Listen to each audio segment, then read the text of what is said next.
saya dan kamu harus melihat ini kan, harus melihat depan ya. ATM dulu ya. Yang bisa ditunda.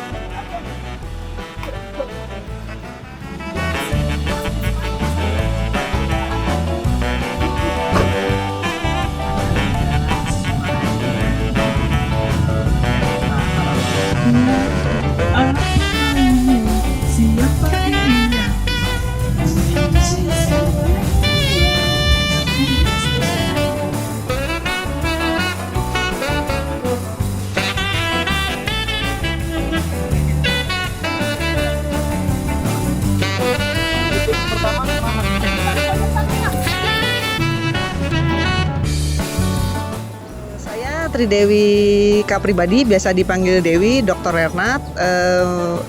Mungkin keahlian saya adalah biologi perairan dengan spesifikasi marine biology. Penelitian saya kali ini adalah bersama grup saya itu untuk mengeksplor mengelaborasi mengenai bioprospeksi dari sumber daya hayati laut. Bagaimana sumber daya hayati laut itu dapat memberikan layanan ekosistem terhadap lingkungan sekitarnya. Macam-macam bentuknya ya. Jadi layanan ekosistem itu merupakan salah satu bentuk prospek dari sumber daya hayati untuk bisa berdampak bagi kehidupan di semesta alam ini. Contohnya adalah lebih ke arah mungkin konservasi ya, karena dengan tim riset saya kali ini adalah untuk melihat layanan ekosistem dari padang lamun dan juga mangrove, dua ekosistem yang mungkin masih banyak di pesisir. Di padang lamun ini kita akan melihat layanan ekosistem dalam bentuk carbon capture, yaitu kemampuan ekosistem padang lamun untuk menyerap dan menyimpan karbon terkait dengan untuk meredam pemanasan global dan juga climate change. Kira-kira demikian. Ya, jadi penelitian ini lebih ke elaborasi ya. Jadi pertama tentunya dari melihat keragaman hayatinya dulu, dan ini kita juga akan melihat keragaman hayati sebenarnya apa saja yang ada di ekosistem padang lamun di pantai Karapyak ini gitu. Karena ternyata dari sisi makroalganya saja sudah hampir 40 spesies yang bisa teridentifikasi dan masih banyak yang belum bisa diidentifikasi. Berarti cukup tinggi dari sisi makroalga, kemudian gastropoda dan juga lamunnya. Nah, itu langkah pertama adalah mengidentifikasi dulu spesiesnya apa, keragaman hayatinya apa. Kemudian dari situ kita akan mencoba untuk melihat kemampuan dari padang lamun dan juga asosiasinya dengan makroalga, seberapa banyak dia bisa menyerap karbon dan menyimpan karbon. Tentunya dengan beberapa metode yang kita padukan. Nanti metodenya berarti harus ke lab ya, karena kan kita harus lab, dan juga ada metode yang berupa perhitungan. Jadi tidak harus destruktif, hanya perwakilan saja, nanti akan ada perhitungannya. Dan itu kemudian nanti akan kita petakan sehingga akan terlihat pemetaan kandungan karbonnya itu seberapa banyak, seberapa pekat itu bisa dibaca dari luasan padang lamun yang ada di Pantai Karapyak ini. Ya, tantangannya tetap manusia ya, karena kalau dari sekian tahun saya riset di sini itu terjadi perubahan yang cukup drastis ya, dari mulai berkembangnya pariwisata yang kadang juga kemudian merubah landscape-nya, kemudian membuat suatu penyelesaian untuk di darat tetapi kemudian tidak berkelanjutan ke laut karena ada dampaknya di laut, seperti misalnya ada buangan air tawar dari daratan yang itu menyebabkan turunnya salinitas, dan itu terlihat dari berkurangnya populasi makroalga di beberapa spot-spot yang terkait langsung dengan adanya buangan air tawar dari daratan. Kira-kira seperti itu. Tantangannya itu kemudian juga musim ya, karena sekarang musimnya itu kan climate change sudah terasa. Harusnya bulan seperti sekarang itu sudah masuk musim kering gitu, tapi ternyata masih banyak juga hujan, dan itu sedikit banyak mempengaruhi sampling kami di lapangan, dan juga populasinya jadi bergeser gitu, karena harusnya sudah populasi makroalganya ikut ke musim kemarau, tapi ternyata masih masuk ke musim penghujan. Kira-kira seperti itu.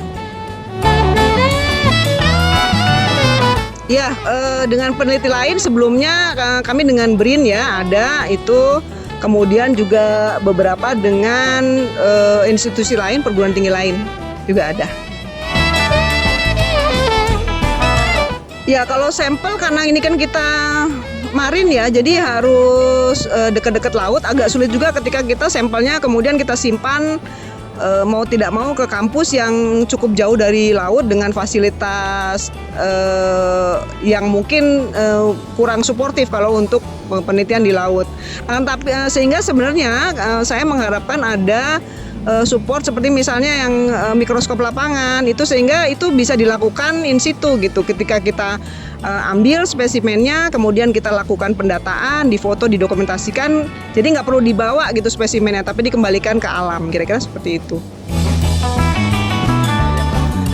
Penelitian ini menariknya ya semua menarik ya, karena ternyata begitu banyak spesies. Setiap saya datang tuh kayaknya selalu menemukan ada spesies baru yang masih belum teridentifikasi gitu.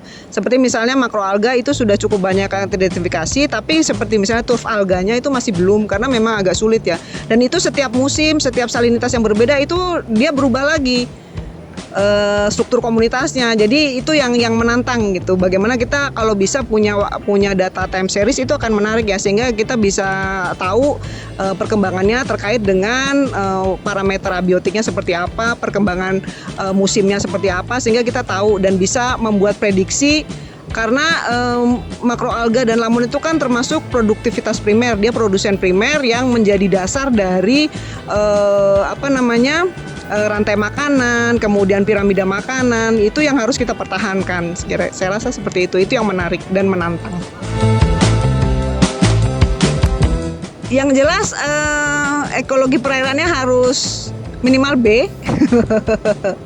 Kemudian karena ini marine biology, jadi harus ikut mata kuliah pilihan biologi laut, ekologi laut gitu ya. Dan yang jelas harus itu kalau dari segi akademis ya, tapi saya butuh orang yang persisten dan mau diarahkan, sehingga dia di lapangan itu kuat dan cepat mengambil keputusan gitu. Karena orang-orang yang di lapangan itu kan bukan dia yang mengatur risetnya, tapi dia harus menyesuaikan diri dengan alam kayak gimana. Nah itu butuh orang-orang yang cepat bertindak, cepat berpikir, dan tepat dalam mengambil keputusan. Saya rasa seperti itu. Dan orang yang mau belajar banyak. Ya, kalau terkait alam, saya berharap kalau ke alam kemudian melihat spesimen yang lucu, jangan dibawa pulang. Biarkan dia hidup di tempatnya gitu. Karena kalau kita abadikan saja dalam bentuk foto, nanti kalau misalnya itu bisa kita publikasikan sehingga semakin banyak orang yang tahu gitu. Kalau dibawa pulang mati kan nanti malah jadi nggak ada yang tahu. Saya rasa itu. Jadi peliharalah alam dengan tidak mengambil apapun selain untuk kepentingan riset gitu aja.